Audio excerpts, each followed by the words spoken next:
মাঝরাত প্রায় 12টা বাজে। হঠাৎ ঘুম ভেঙে গেল আমার। মনে হলো বাথরুমে যেতে হবে। ধীরে ধীরে উঠে বাথরুমের দিকে পা বাড়ালাম। ফিরতে কিছুটা সময় লেগে গেল। ঘরে ফিরে দেখি আন্টি বিছানায় শুয়ে আছেন, তবে উল্টো দিকে মুখ করে। ঘরের মৃদু আলোয় চারপাশটা বেশ শান্ত মনে হচ্ছিল, যা আন্টির সিল্কের নাইটির আলোয় ঝলমল করছিল, যা তাকে আরও সুন্দর করে তুলছিল। আমি আস্তে আস্তে আমার পদক্ষেপ এগিয়ে নিয়ে গেলাম এবং দেখতে পেলাম আন্টি গভীর ঘুমে আছেন। তার মুখের উপর শান্তির ছাপ স্পষ্ট ছিল। এমন দৃশ্য দেখে আমার মনের মধ্যে এক অস্থিরতা কাজ করতে শুরু করল। আমি নিজেকে সংযত করে মাথা ঠান্ডা রাখার চেষ্টা করলাম। কয়েক মুহূর্তের ভেতরেই আমার মনোবল ফিরে এলো। তখন ভাবলাম, এই পরিস্থিতি এড়িয়ে গিয়ে বরং নিজের ঘুমের দিকে মনোযোগ দেওয়া উচিত। কিন্তু তখনই আন্টির ঘুম ভেঙে গেল, আর আমাকে এভাবে তার সামনে দেখে আন্টি আমাকে। আমি রাহুল। আমার আন্টি ছিল অসাধারণ সুন্দরী এক মহিলা। একটু স্বাস্থ্যবান হওয়ায় তাকে আরও আকর্ষণীয় লাগত। যে কেউ তাকে একবার দেখলে তার প্রেমে পড়বেই। কিছুদিন আগে আমি একটি ইন্টারভিউয়ের জন্য মুম্বই থেকে গুজরাট যাচ্ছিলাম। ট্রেনে বসে দেখি আমার সামনে এক ভদ্রমহিলা। তার চেহারায় ছিল এক ধরনের সৌন্দর্য এবং আকর্ষণ, যা সহজেই দৃষ্টি আকর্ষণ করে। তার মুখে আলো পড়ে একটি উজ্জ্বলতা ফুটে উঠেছিল, এবং তার লম্বা চুল তাকে আরও আকর্ষণীয় করে তুলছিল। তার ব্যক্তিত্বের কোমলতা ও সহজ সরল আচরণ দেখে আমার মন ভালো হয়ে গেল। তার দিকে তাকিয়ে এক ধরনের ইতিবাচক অনুভূতি কাজ করছিল, যেন তার উপস্থিতি আমাকে সাহস দিচ্ছে। ট্রেন চলার সময় আমি ভাবছিলাম, তার সঙ্গে কথা বললে কেমন হবে। অবশেষে আমি নিজের মধ্যে সাহস সঞ্চয় করলাম এবং তার সঙ্গে আলাপ শুরু করলাম। তিনি হাসিমুখে জিজ্ঞাসা করলেন, আপনি কোথায় যাচ্ছেন? আমি হেসে উত্তর দিলাম, গুজরাট যাচ্ছি, সেখানে একটি ইন্টারভিউ আছে। এই কথা শুনে তিনি বললেন, ভালো, আমি গুজরাটেরই বাসিন্দা। তিনি মুম্বাই প্রথম তার স্বামীর সঙ্গে দেখা করতে এসেছিলেন। তারপর আমি জানতে চাইলাম, আপনার নাম কি? আন্টি বললেন, আমার নাম প্রিয়া। আমি বললাম, আপনি গুজরাটের কোনো এলাকায় বাস করেন? তিনি উত্তর দিলেন, আমি কলোরে থাকি। আমাদের মধ্যে কথোপকথন চলতে থাকল, এবং একে অপরের সঙ্গে কথা বলে আমার মনে ভালো লাগছিল। ট্রেনে ভ্রমণ করতে করতে প্রিয়ার ব্যক্তিত্ব আমাকে আরও বেশি আকর্ষণীয় মনে হতে লাগল। আমরা একে অপরের জীবন নিয়ে আরও কিছু গল্প ভাগাভাগি করলাম। আমি তাকে জানালাম যে আমার ইন্টারভিউ একটি অটোমোবাইল কোম্পানিতে। তিনি আমাকে উৎসাহিত করলেন। আমাদের মধ্যে নানা আলোচনা চলতে থাকল, এবং পুরো যাত্রাপথে আমি তার দিকে নজর রাখছিলাম।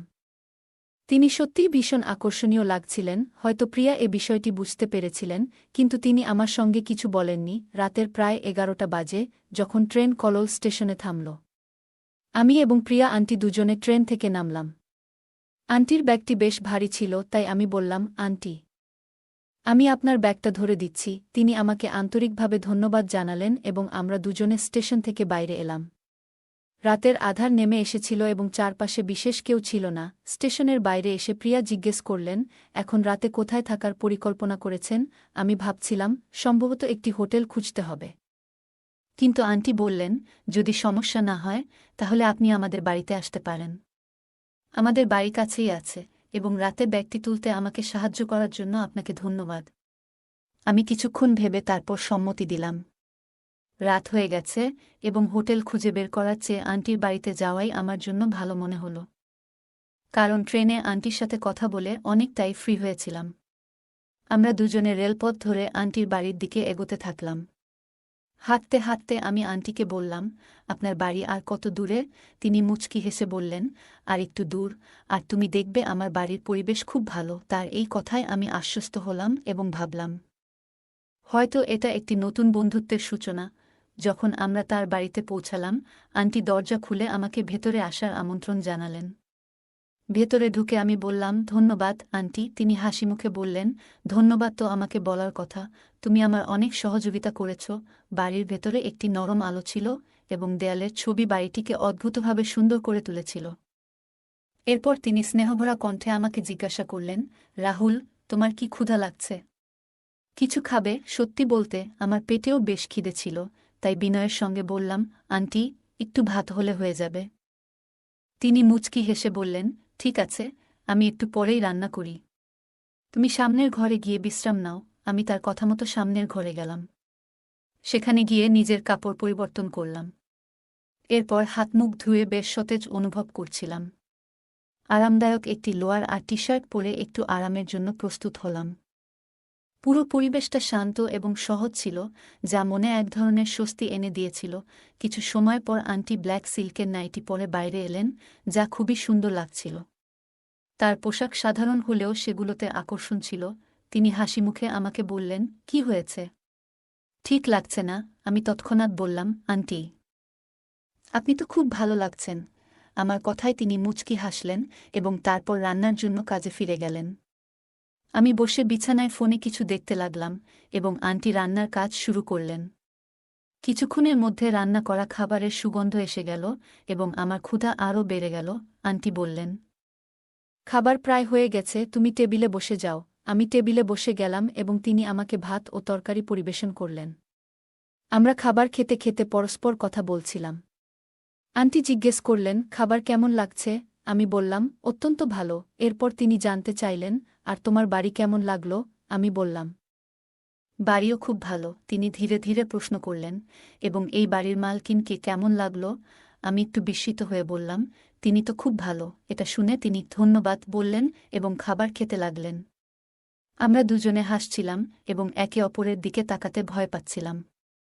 তারপর আন্টি জানতে চাইলেন, তোমার ইন্টারভিউয়ের সময় কখন? আমি বললাম, কাল সকাল 10টায়। তিনি বললেন, তাহলে সমস্যা নেই, আমি তোমার জন্য নাস্তা বানিয়ে দেব, তুমি খেয়ে যাও। আমি সম্মতি জানালাম। তারপর আমরা দুজনে মিলেমিশে খাবার শেষ করলাম। খাবারটি সাধারণ ছিল, কিন্তু খুবই সুস্বাদু। আমরা একসঙ্গে খেতে খেতে গল্প করতে থাকলাম এবং তিনি তার পরিবারের সম্পর্কে বললেন। তার স্বামী মুম্বাইয়ে কাজ করেন এবং তিনি এখানে একা থাকেন। তার হাস্যোজ্জ্বল স্বভাব আমাকে আরও বেশি শ্রদ্ধা অনুভব করাল। রাত গভীর হয়ে এসেছিল এবং আমরা খাবার খেয়ে থালা বাসন পরিষ্কার করলাম। তারপর আন্টি বললেন, তোমাকে বিশ্রাম করতে হবে, সকালে তাড়াতাড়ি উঠতে হবে। এরপর আমি জিজ্ঞেস করলাম, আপনি কোনো পারফিউম ব্যবহার করেন? আপনার রুম থেকে খুব ভালো সুগন্ধ আসছে। তিনি হাসতে হাসতে বললেন, সবই মহিলা পারফিউম, তোমার জন্য উপযুক্ত নয়। রাতের নিস্তব্ধতায় আমি আন্টির ঘরে শুয়েছিলাম। কিছুক্ষণ পর তিনি ঘরে এসে মুচকি হাসি দিয়ে বললেন, তুমি আর কি কিছু বলবে? আমি হাসতে হাসতে জিজ্ঞেস করলাম, কি জানতে চাও? তিনি আমার চোখের দিকে তাকিয়ে বললেন, যদি তোমার চাকরি এখানে হয়ে যায়, তাহলে তুমি কেমন জায়গায় থাকতে চাও? আমি কিছুক্ষণ ভাবলাম এবং বললাম, আমাকে রেন্টে একটি ঘর নিতে হবে। তিনি কিছুক্ষণ চুপ থাকলেন, তারপর বললেন, তুমি কি আমার বাড়িতে থাকতে পারবে? আমি কিছুটা হতভম্ব হয়ে বললাম, আন্টি, আপনার বাড়িতে আমি কতদিন থাকব? তিনি হাসলেন এবং বললেন, যতদিন তুমি চাও। আমি বললাম, কিন্তু আন্টি, এটা ঠিক মনে হচ্ছে না। তিনি বুঝতে পারলেন এবং বললেন, ঠিক আছে, তুমি রেন্টে থাকতে পারো এবং যেটা বাজারে দেবে সেটা আমার কাছে দিয়ে দিতে পারো। এতে আমারও সুবিধা হবে। এই প্রস্তাবে আমি ভাবলাম, আসলেই এটি একটি ভালো চিন্তা। আমি বললাম, ঠিক আছে, আগে চাকরি তো পেতে হবে, সেটাই আগে দেখতে হবে। তিনি বললেন, তোমার চাকরি পাকা হয়ে গেছে। আমি হাসতে হাসতে বললাম, আপনি কিভাবে জানলেন? তিনি বললেন, আমার কাছে কিছু অনুভূতি আছে। তারপর তিনি আবার জিজ্ঞেস করলেন, যদি চাকরি হয়ে যায়, তুমি কি আমার বাড়িতে থাকবে? আমি মাথা ঝাঁকিয়ে হ্যাঁ বললাম। আমাদের মধ্যে একটি ভালো বোঝাপড়া তৈরি হল। কিছুক্ষণ গল্প করার পর আমি বললাম, আন্টি, আমাদের এখন ঘুমাতে হবে, সকালে তো উঠতে হবে। তিনি বললেন, ও হ্যাঁ, আমাকে কিন্তু অফিসে যেতে হবে, কারণ তিনি একটি অফিসে কাজ করতেন। আমি জিজ্ঞেস করলাম, আমি কোথায় ঘুমাবো? তিনি বললেন, তুমি আমার পাশে শুতে পারো, আমরা একসঙ্গে ঘুমাবো। আমি কিছুটা সংকোচ প্রকাশ করে বললাম, না, আমি অন্য ঘরে ঘুমাবো। তিনি বললেন, অন্যান্য ঘরে পরিষ্কার নেই, তুমি আমার ঘরেই শুয়ে যাও। শেষমেশ আমি তার কথা মানলাম। আমি তার কাছে বিছানা চাইলাম এবং নিচে বিছানা পেতে শুয়ে পড়লাম। আন্টি বললেন, আমার বিছানায় শুয়ে পড়ো। আমি কিছুটা আপত্তি জানালেও তিনি কোনো সমস্যা দেখালেন না। তিনি আমাকে কাঁধ ধরে বিছানায় শুইয়ে দিলেন। ধীরে ধীরে ঘরের পরিবেশ শান্ত হয়ে গেল। রাতের নিস্ত বাতাসে আমার মনে হল, এই অজানা সাক্ষাৎ আমাদের জন্য নতুন অধ্যায়ের সূচনা হতে পারে। রাত প্রায় 1-2টা বাজে। আমি উঠলাম ও বাথরুমে চলে গেলাম। ফিরে এসে দেখলাম, আন্টি আমার দিকে পিঠ করে শুয়ে আছেন এবং তার পোশাক কিছুটা এলোমেলো ছিল। এটি দেখে আমার মনোভাব একটু অস্থির হয়ে গেল, কিন্তু আমি নিজেকে নিয়ন্ত্রণে রেখেছিলাম এবং আবার শুয়ে পড়লাম। সকালে আন্টি আমাকে 7টায় জাগিয়ে দিয়ে আন্টি বললেন, উঠো, এক কাপ চা খেয়ে নাও। আমি বললাম, আন্টি, আমি চা খাই না। তিনি হাসি মুখে বললেন, কোনো সমস্যা নেই, একটু খেয়ে দেখো। আমি তোমার জন্য ভালোবাসা নিয়ে বানিয়েছি। আমি আন্টির দিকে তাকালাম, তার চোখে এক আশ্চর্য দৃশ্যে কথা বলার ধরন পরিবর্তিত হয়েছে। তার এখন প্রতিটি কথায় অন্য অর্থ খুঁজে পাচ্ছিলাম, কিন্তু আমি নিজের অজান্তেই সব কিছুকে ইগনোর করে যাচ্ছিলাম। প্রস্তুত হয়ে যাওয়ার সময় তিনি বললেন, ইন্টারভিউয়ের পরে আমার সাথে দেখা করতে এসো এবং জানিয়ে দিও তোমার কাজের খবর। আমি হন্না বলে বেরিয়ে গেলাম। আমি একটি অটো নিয়ে ইন্টারভিউ দিতে গেলাম। দুপুর ৩টার দিকে ফিরে এসে দেখলাম আন্টির বাড়ির দরজা তালা লাগানো। আমার কাপড় সব ভিতরে ছিল এবং আমি আন্টির ফোন নম্বর নিতে ভুলে গিয়েছিলাম।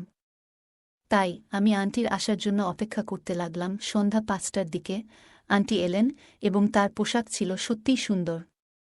তিনি এসে বললেন, ও হায়, আমি তো ভুলে গিয়েছিলাম, তুমি তো আমার অপেক্ষায় ছিলে। দ্রুত দরজা খুলে আমাকে ভেতরে আসতে বললেন। তারপর বললেন, তুমিও একটু দাঁড়াও, আমি কাপড় পরিবর্তন করে আসি। তিনি একটি আরামদায়ক লোয়ার এবং একটি শর্ট টি শার্ট পরে বেরিয়ে এলেন। তারপর তিনি জিজ্ঞেস করলেন, তো এখন বলো কি ঘটেছে।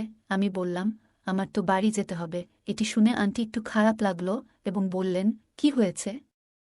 ইন্টারভিউ তো ভালো হয়নি। কাজ পাওনি? কিভাবে সম্ভব? এবার মনে হচ্ছিল যেন আন্টি সত্যিই হতাশ হয়েছেন। আমি উত্তর দিলাম, এমন কিছু নয়। আমার চাকরি হয়ে গেছে এবং আমাকে ৩ দিন পরে যোগদান করতে হবে। আন্টি খুশি হয়ে জানতে চাইলেন, তাহলে তুমি বাড়িতে যাচ্ছ কেন? তার প্রশ্নের মধ্যে বুঝতে পারছিলাম আমার চলে যাওয়া আন্টির জন্য কিছুটা দুশ্চিন্তার সৃষ্টি করেছে। আমি বললাম, আমার কাছে তেমন কাপড় নেই, আমাকে পরিবারের সঙ্গে দেখা করতে যেতে হবে। আমি বললাম, আমি কিছু কাপড়ও নিয়ে আসব ও কিছু জরুরি জিনিসও আনব।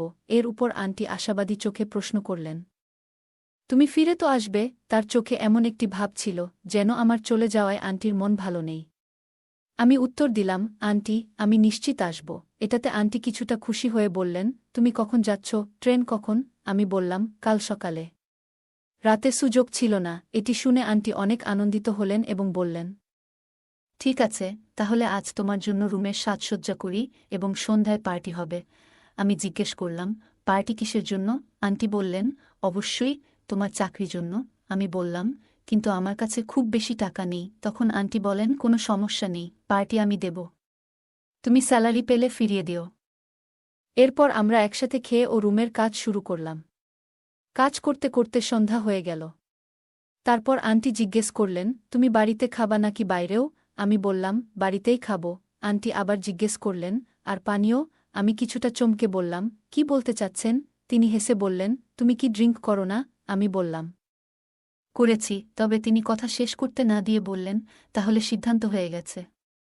তুমি বাইরে থেকে কিছু এনে দাও, আমি কিছু খাবার প্রস্তুত করব। তিনি ২,০০০ টাকা দিয়ে বললেন, একটি লিকারের বোতল, কিছু ফল এবং শুকনো ফল আনতে পারো। আর হ্যাঁ, সিগারেটের একটি প্যাকেটও নিয়ে এসো। আমি দোকানে গেলাম বোতল কিনতে এবং দেখলাম একটি বোতল ৯৭০ টাকা। সত্যি বলতে আমি আগে কখনো এত দামি বোতল কিনিনি। তবে আমি বোতল এবং কিছু ফল কিনে ফিরে এলাম। আন্টি তখন রান্না করে রেখেছিলেন। পরোটার সঙ্গে আলু গোশতা তৈরি ছিল। আমাকে দেখে আন্টি বললেন, তুমি পোশাক পরিবর্তন করে নাও। এই পোশাকগুলো নোংরা হয়ে গেছে। দ্রুত শাওয়ার নিয়ে এসে ফ্রেশ হও। আমি বললাম, কিন্তু আমার তো অন্য কাপড় নেই। আন্টি বললেন, এই নাও, একটি লোয়ার এবং একটি টি শার্ট পরে নাও। আমি কাপড় নিয়ে আমার ঘরে গিয়ে স্নান করলাম এবং নতুন পোশাক পরে বের হলাম। আন্টির ঘরে যেতে দেখতে পেলাম তিনি এখনও স্নান করছেন। আমি তাকে ডাকলাম এবং তিনি বললেন, তুমি আসলে কি আনবে তা নিয়ে এসো, আমি এরপর আসছি। তিনি আমাকে পানি এবং কিচেনের বাকি জিনিস সম্পর্কে নির্দেশ দিলেন। আমি সব কিছু প্রস্তুত করে ড্রাই ফ্রুট কেটে নিয়ে প্লেটে সাজালাম। ২ জনের জন্য গ্লাসে পানিও রেখে দিলাম। ড্রয়িং রুমে বসেছিলাম যখন আন্টি ঘরে এলেন। আমি তাকে দেখছিলাম, কারণ আন্টি একটি ছোট নিক্কার এবং একটি ছোট টপ পরেছিলেন। এবং তখন আন্টি ট্রেন্ডিং পোশাক দেখে একদম হতভম্ব হয়ে গেলাম। আন্টি আমার দৃষ্টি বুঝতে পেরে মিষ্টি করে বললেন, কি দেখছ? আমি চোখ সরিয়ে বললাম, কিছু না, শুধু আপনার সৌন্দর্য দেখছিলাম। তখন তিনি হাসতে লাগলেন। সত্যি আন্টিকে অনেক সুন্দর লাগছিল তখন। আমি গ্লাসে পানি ঢালতে শুরু করলাম। আন্টি পাশে বসে গেলেন। তার গায়ে একটি দারুণ সুগন্ধ ছিল যা সত্যিই মনে ধরে যাচ্ছিল। আমরা একসাথে একটি পানীয় নিতে শুরু করলাম। এর মধ্যেই আন্টি জিজ্ঞাসা করলেন, আমি কেমন লাগছি? আমি বললাম, সত্যি আন্টি, আপনি খুব ভালো লাগছেন। আন্টি একটু আড়ষ্টভাবে বললেন, ভালো লাগছি নাকি আরও কিছু? আমি কোনো উত্তর না দিয়ে পানীয় শেষ করে দিলাম। আবার নতুন একটি পানীয় তৈরি করতে বোতল তুলে নিলাম। তখন আন্টি বললেন, আরে এত তাড়াতাড়ি কেন? একটু থামো, এইবার আমি বানাচ্ছি। এই বলে আন্টি বোতল নিয়ে আবার পানীয়ের প্রস্তুতি নিতে লাগলেন।